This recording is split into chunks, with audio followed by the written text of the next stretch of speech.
Work on trenches and excavations carries numerous hazards and can pose a serious threat of injury and even death if the risks are not properly assessed and guarded against. The hazards of trenching and excavation can affect workers both above and below ground.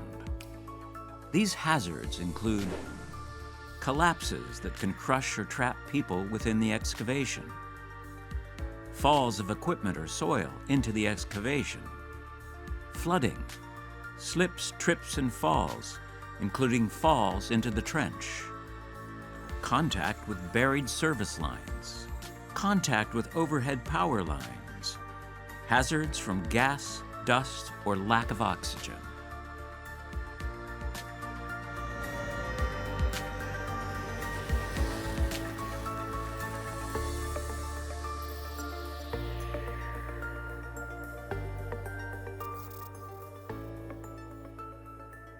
Before starting any trenching or excavation work, all hazards at the site need to be identified. Identifying hazards is the first step before control measures can be implemented.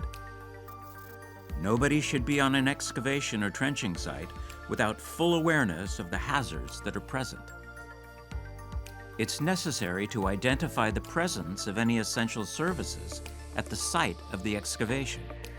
This means any underground services, such as gas, water, sewerage, or electricity lines.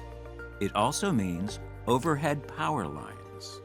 Prior to the excavation work, the risks of these services need to be neutralized. This could mean decommissioning, de-energizing, removing, or disconnecting the services, depending on the nature of the hazard. The relevant authorities and the owners of these services need to be contacted to ensure that they take all the appropriate steps to neutralize the hazards. Structures such as buildings or walls near the site must be examined before starting work to ensure that the excavation does not undermine them. If there is any risk to its stability,